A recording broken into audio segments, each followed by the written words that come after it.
네, 국내 증시 이제 본격적으로 실적 시즌이 시작이 된 만큼 오늘은 실적 발표를 앞두고 있는 종목들, 금일 실적 발표 종목들 위주로 두 분과 함께 종목별로 전략을 세워보겠습니다. 펠리즈 투자일 리서치 김민수 대표, 이베스트 투자증권 IM 영업팀 염승환 차장 나와 계십니다. 안녕하세요. 네, 오늘 이제 실적 발표를 앞두고 있는 종목 5개를 준비를 해봤는데요. 하나하나씩 들여다보겠습니다. 먼저 SK 하이닉스입니다. 네, 실적 공시는 이제 9시로 기재가 되어 있는데 오늘 개장 전에 2분기 실적 공개가 예상이 되고 있습니다. 실적 예상치를 먼저 보시면요. 매출액은 현재 8조 2,579억 원으로 전년 대비 27.99% 증가할 것으로 예상이 되고 있습니다. 영업이익은 1조 7,398억 원으로 전년 대비 172% 증가 예상이 되고 있습니다. 이 메모리 반도체 수요 증가로 인해서 1조 원대 영업이익이 현재 예상이 되고 있고요. 전일 주가는 1%대로 밀리며 83,200원에 마감이 됐습니다. 일단 SK하이닉스 2분기는 호실적 저희가 예상을 해봐도 괜찮을까요? 네, 잘 나올 것 같습니다. 뭐 지금 시장 예상보다는 잘 나올 것 같고 뭐 네. 2조 원 넘을 거란 얘기도 좀 나오는 것처럼. 네. 그러니까 일단은 2분기는 왜 좋을 수밖에 없냐면 이게 서버용 D램 수요가 많이 늘어났습니다. 그러니까 이 뭐 MS라든가 구글이라든가 이렇게 데이터 센터를 이제 운영하는 그 기업들이 미리 이제 재고를 확충해 버린 거죠. 코로나 때문에 하반기에 어떻게 될지 모르니까 일단 미리 선주문을 해가지고 재고를 확충하다 보니까 당연히 서버용 D램 쪽에서 상당히 이제 그 수요가 급증하면서 특히 하이닉스는 또 서버용 D램 또 매출 비중이 상당히 높은 편이에요. 그러다 보니까 실적이 2분기에 굉장히 좀 서프라이즈하게 나올 가능성이 높습니다. 그래서 2분기 실적은 굉장히 좀 좋은 쪽으로 보시면 좋을 것 같은데 근데 많은 분들이 그렇게 느끼실 거예요. 2분기 실적이 좋다는데 주가는 왜 이 모양이냐. 아니 요즘에 외국인들이 SK하이닉스를 팔고 또 삼성전자로 갔다면서요. 그러니까 이게 그러니까 결국 SK하이닉스는 순수 반도체 회사고 네. 삼성전자는 섞여 있잖아요. 그러니까 그런 걸 봤을 때 SK하이닉스를 팔고 삼성전자로 간다는 거는 결국엔 반도체 이 D램 쪽에 대해서 안 좋게 본다는 시각이거든요. 사실은. 그렇게만 봤을 때 왜 이렇게 하이닉스가 부진할까? 2분기는 좋은데 그럼 3, 4분기에 문제가 있냐? 이런 쪽에 대해 생각을 해보셔야 되는데 3, 4분기 사실 어떻게 될지 모르지만 그 D램 현물가가 사실 굉장히 많이 빠졌어요. 네. 그렇게 되면 고정거래가는 그만큼 빠지지 않았는데 결국에 순차적으로 고정거래 가격도 빠질 가능성이 높고 어차피 실적에 영향을 주는 거는 고정거래 가격인데 이거 자체가 3분기, 4분기에 좀 떨어지지 않을까 이런 우려감들을 지금 이제 주가에 반영을 시키고 있다 이렇게 보시면 되겠고 왜냐하면 3, 4분기는 상반기에 미리 서버용을 다 재고를 확충해 놨다 보니까 이 대형 기업들이 결국 하반기에는 서버용 D램 주문을 줄일 가능성이 굉장히 높아졌고요. 그럼 반대로 모바일 쪽은 앞으로 좋아질 수 있다고 하는데 모바일도 뭐 프리미엄 스마트폰보다는 중저가 폰 위주로 이렇게 그 생산이 확대돼 가지고 결국 그렇게 보면 그 D램 채택 용량이 프리미엄 앱에 비해서는 중저가가 당연히 적을 수밖에 없거든요. 그러면 하이닉스 입장에서도 당연히 아무리 스마트폰 쪽이 하반기에 좋아진다고 해도 상반기에 그 서버용만큼 좋아지긴 좀 어렵기 때문에 그런 것들에 대해서 이제 우려감들이 계속 나오는 것 같아요. 그러니까 정답은 모릅니다. 저도 모르고 사실 뭐 3, 4분기 또 지나봐야 알겠지만 시장의 컨센서스가 지금 그렇게 형성이 돼 있어요. 그래서 결국 내년은 다 똑같아요. 내년을 보는 시각은 누구나 다 좋게 봅니다. 내년은 무조건 네. 좋다. 이건 확실한데 3분기가 안 좋고 4분기에 좋아질 거냐, 3, 4분기 안 좋았다가 내년 1분기에 좋아질 거냐 여기에 대한 또 얘기들이 굉장히 많아요. 그래서 불확실하기 때문에 선뜻 손이 안 나가는 거예요. 근데 삼성전자는 어쨌든 스마트폰도 하고 있다 보니까 스마트폰 쪽은 그래도 하위 반사이익도 있고 3분기부터는 좋아진다. 이러다 보니까 아무래도 선택지가 삼성전자로 좀 쏠리는 것 같습니다. 그래서 그런 부분 때문에 이번 2분기 실적 잘 나와도 저는 그렇게 큰 의미는 없다고 생각해요. 뭐 잘 나오는 것 네. 자체가. 그래서 IR에서 3, 4분기에 대한 방향성을 어떻게 하이닉스가 제시를 해주느냐.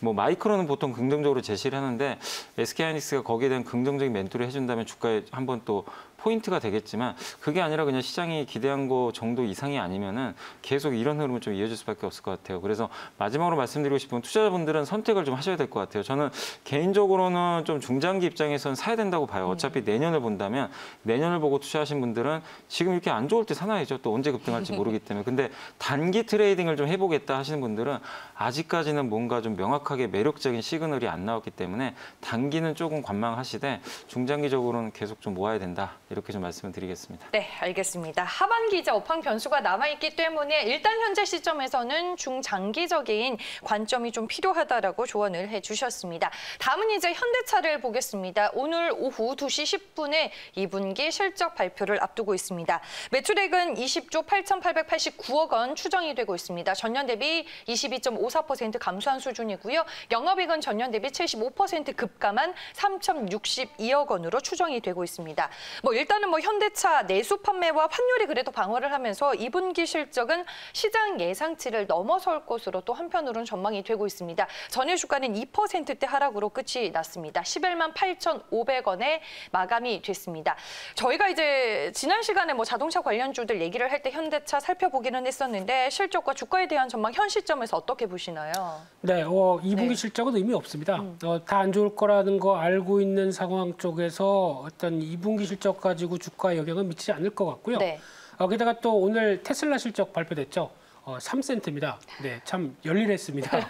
그래도 그동안 매 적자만 보던 회사가 이제 4분기 연속인가요? 흑자를 보기 시작하면서 나오는 변화를 봤을 때 앞으로 펼쳐질 미래를 이제 계속 시장은 생각을 하는 거죠. 그런 관점으로 보게 되면 현대차 같은 경우도 내수가 선방해서 급감했던 해외 쪽을 어느 정도 커버하지 않았을까 생각되고 있는데 카바는 그냥 적자를 안 볼 정도, 이 정도로만 해석해야 되지 않을까 생각되고 있는데 그런 쪽에서 이제 앞으로 하반기에 대한 개선에 무게를 실어야 될 부분들이죠. 네. 그러면 회복에 대한 속도가 얼마만큼 빠를 것인가 이 부분이 가장 첫 번째로 봐야 될 부분들이고요.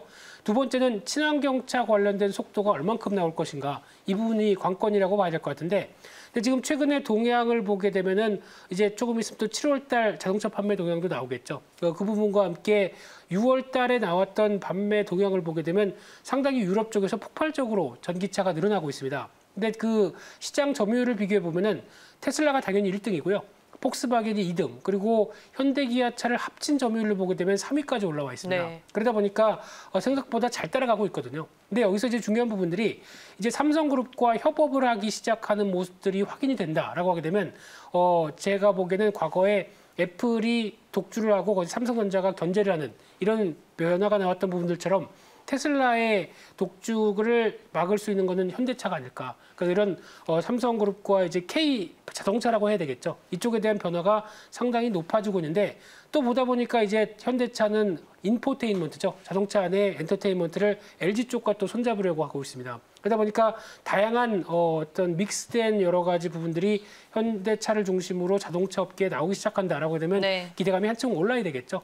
그런 쪽으로 봤을 때 지금 주가 흐름을 보게 되면은 일단 이번에 12만 원대를 돌파 시도를 하면서 약간 무거워진 모습들이 직전 고점대 중심으로 어느 정도 좀 안착을 하려고 하는 모습들이 나오지 않을까. 그래서 오늘 만약에 실적 발표 전후로 해서 약간 11만 원대 중반대 부근 정도까지 약간 내려온다라고 되면 또 매수 기회로 대응하시는 전략들이 좋겠다. 이렇게 말씀드리겠습니다. 네, 알겠습니다. 현대차 봤으니까 이제 기아차도 보겠습니다. 기아차는 오늘 오후 4시 2분기 실적을 공개할 예정입니다. 매출액 11조 6,207억 원으로 전년 대비 19.89% 급감 예상이 되고 있고요. 영업이익은 758억 원으로 추정이 되고 있습니다.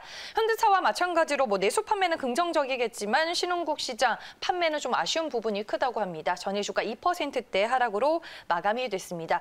두 분이 이제 자동차 이슈 살필 때 2분기 실적은 좀 버리는 카드다 이미 말씀은 해주셨는데 기아차도 이번 2분기가 실적 변곡점이 좀 될까요? 그 2분기 실적 네. 사실 말씀하신 대로 의미는 별로 없습니다. 네. 이제 700억대 예상하는데 일부 증권사에서는 적자까지도 예상을 하니까요. 진짜요? 근데 적자 나온다고 해서 나쁠 건 없습니다. 네. 포스코 어제 보셨지만 적자 나왔는데도 주가 급등해 버렸잖아요. 네. 그러니까 2분기는 어차피 버리는 카드로 보시면 될 것 같고 결국 지금 주가 이렇게 올라가는 건 3분기 기대감이거든요. 그래서 3분기 실적 발표가 어차피 이제 그 다음에 좀 있을 텐데 거기에 그 실적이 좀 나올 때까지는 저는 자동차 업종 자체는 계속 기대감이 살아있다라고 좀 보고 있기 때문에 철강이랑 같은 패턴이네요. 예, 그러니까 네. 좀 비슷하게 좀 보시면 좋을 것 같아요. 그리고 특히 3분기부터 지금 7월 달 들어와서 가동률이 어쨌든 올라가고 있습니다. 판매는 좀 아직은 부진할 수 있어요. 왜냐하면 경제가 아직 미국도 정상화된 건 아니다 보니까. 근데 어쨌든 순차적으로 그동안 막혔던 이 가동률이 점진적으로 좀 올라오고 있고 특히 미국에서 그 기아차가 주력으로 판매하고 있는 텔룰라이드가 한때 좀 생산이 안 됐었는데 이게 정상화되면서 지금 사실 텔룰라인은 없어서 못 파는 모델이거든요. 굉장히 인기가 많습니다. 그렇기 때문에 이게 정상화된다는 거는 기아차 3분기 실적에 상당히 좀 청신호가 켜졌다.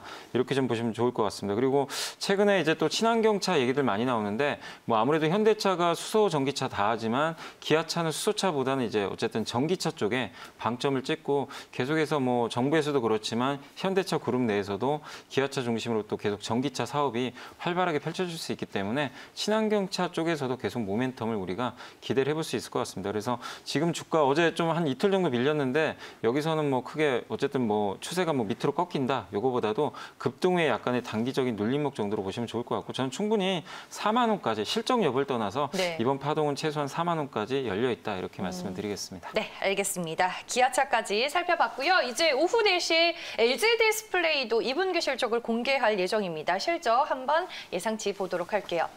네, 매출액은 4조 9,253억 원으로 전년 대비 8% 감소 예상이 되고 있고요. 영업이익은 뭐 역시나 적자 지속이 되고 있는 상황입니다. 뭐 지금 적자 전환과 함께 적자가 지속이 되고 있다는 상황 잘 아실 텐데 뭐 일부 증권사들의 리포트를 보니까 불확실한 변수들은 또 거치는 듯한 분위기다. 뭐 이런 얘기는 나오고 있습니다. LG 디스플레이는 2분기 이후로 좋아질 모멘텀이 혹시 있을까요? 네, LG 디스플레이를 보면서 디스플레이 업계 안 좋죠. 참 어렵습니다. 그런 관점에서 봤을 때 그래도 이제 실적에 대한 변화보다 특히 최근에 나오는 게 LCD 관련된 쪽에 패널 가격이 올라가고 있는 상황들이죠. 네. 북미 쪽에서 TV 수요가 늘어나다 보니까 그런 여러 가지 반영들이 오히려 패널 가격을 올리면서 기대감이 살짝 올라가는데 솔직히 디스플레이 업계 쪽에서 바라보는 건 LCD는 이제 아니죠. 이제 그냥 지난 과거로 생각하고 있는 상황들이고 오히려 지금 주목하고 있는 게 OLED 쪽의 전환이 얼마만큼 빨라서 투자를 이제 어느 정도 끝내고 수율을 안정적으로 올라올 수 있겠느냐 이 부분이 가장 큰 관건인데 그러다 보니까 이제 중국의 광저우 공장도 이제 가동을 시작을 하는 모습들로 나오기 시작하게 되면 앞으로에 대한 변화 기대감은 높죠. 근데 지금 당장의 주가 흐름들은 아직 말씀하셨던 여러 가지 불확실성이 많다 보니까 주가 자체들은 일단 직전 고점대를 지금 넘어서면서 그리고 특히 어떤 점진적인 회복 쪽에만 초점을 맞출 뿐 아직 강한 변화가 나오기라고 보기에는 좀 힘든 상황이 아닌가 싶습니다. 그렇기 때문에 속도는 빠르지는 않을 것이다라는 관점 쪽에서 이제 실적 동향들과 하반기 동향들을 확인하는 게 중요하겠다. 이렇게 말씀드리겠습니다. 네, 알겠습니다. LG 디스플레이 만나봤습니다. 그리고 LG 생활건강도 2분기 실적 발표를 앞두고 있는데요. 실적 예상치 먼저 보겠습니다. 매출액은 1조 7,774억 원으로 전년 대비 3% 감소 예상이 되고요. 영업이익 2,735억 추정이 되고 있습니다. 면세 채널에 이제 불확실성이 반영이 되면서 최근에 실적 전망치가 좀 하향 조정되는 분위기였습니다. 전일 주가는 약보합권에서 마감이 됐는데요. 이번 2분기에 면세점 사업의 타격이 역시나 좀 불가피하겠죠. 네, 사실 1분기는 굉장히 좀 선방을 했는데 네. 2분기는 이제 아무래도 면세점에 뭐 당연히 중국인들이 오기도 힘들고 뭐 보따리상들도 마찬가지다 보니까 면세점 매출 비중이 높은 기업들이 타격은 불가피합니다. 그래서 이번에 한 28% 정도 감소가 전망되고 사실 아모레퍼시픽이 더 타격이 크겠죠. 아모레퍼시픽이 면세점 매출 비중이 훨씬 크기 때문에 그래서 그런 부분에 있어서 실적은 역시 좀 기대하기가 좀 어려운 상황이고 그러나 이제 그 LG생활건강의 장점은 아모레랑 좀 다르게 중국에서 이 후라는 브랜드가 엄청나게 뭐 마치 그 로레알처럼 좀 굉장히 좀 인지도가 높은 이제 고가 브랜드로 확실하게 자리매김을 했어요. 그게 이제 확실한 캐시카우기 때문에 업황이 이렇게 뭐 면세점 매출이 좀 흔들리더라도 그쪽에서 충분한 수익이 나기 때문에 실적의 기조 자체가 뭐 엄청나게 휘청거리거나 그러진 않을 것 같습니다. 근데 주가는 항상 그렇잖아요. 뭔가 성장이 보여야 주가가 올라가는데 이 면세점 매출액이 어쨌든 올라와야 성장이 또 한 번 더 열릴 수가 있는 건데 그게 지금 닫힌 상황이다 보니까 LG생활건강을 비롯한 이 화장품 회사들의 주가가 부진할 수밖에 없는 것 같습니다. 그래서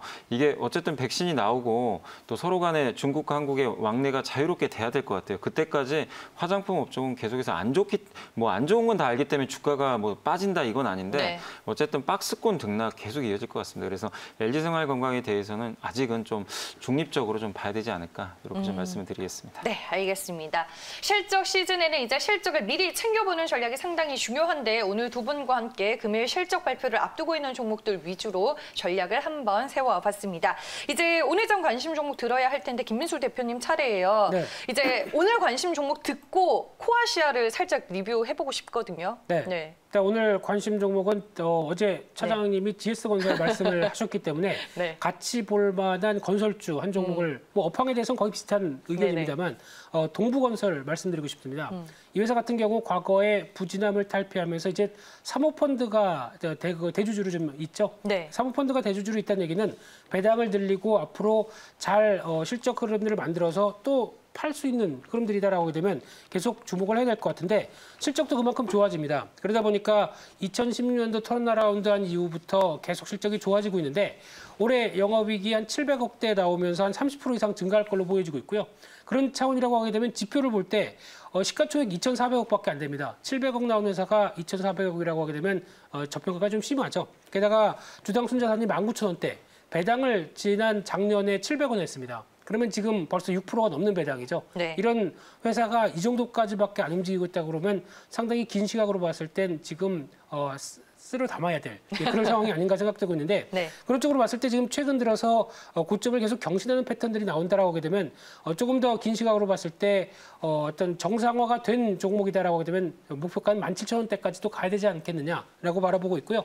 손절가는 10,000원대로 말씀드리겠습니다. 네. 어제 이제 염승환 차장님이 GS건설 말씀해 주셨는데 오늘 동부건설로 이제 맞대응에 들어갔습니다. 어떻게 보세요, 동부건설? 당연히 좋죠. 이게 네. 어차피 건설주도 좀 그 섹터로 좀 움직일 가능성이 높기 때문에 네. 뭐 어느 걸 선택해도 저는 나쁘지 않다고 좀 보고 있는데 다만 이제 좀 대형사들이 그래도 아무래도 좀 시장에서 더 주목을 받는 장이니까 네. 그렇게 해서 저는 좀 GS건설 선택했고 또 수도권 뭐 발표 주택 공급 얘기 나올 것 같아요. 그거 한번 좀 기대해 보시면 좋을 것 같습니다. 알겠습니다. GS건설 대 동부건설입니다. 예의주시를 해서 또 한 주 동안 지켜보도록 하겠고요. 코아시아 좀 짧게만 리뷰 부탁드릴게요. 네, 네. 반도체 내년까지 장비 쪽은 호랑이다라고 하게 되면 당연히 네. 수혜라고 봐야 될 것 같고요. 아직 그 직전 고점대 못 넘었습니다. 계속 넘는 시도 나온다고 하게 되면 12,000원대 이상은 충분히 갈 걸로 보여집니다. 네, 알겠습니다. 아직까지 이제 목표 주가까지 조금 남아 있는데 역시나 홀딩 전략 얘기를 해주셨습니다. 오늘 두 분 여기에서 보내드릴게요. 이베스트 투자증권 IM 영업팀 염승환 차장, 펠리즈 투자 리서치 김민수 대표와 함께했습니다. 고맙습니다.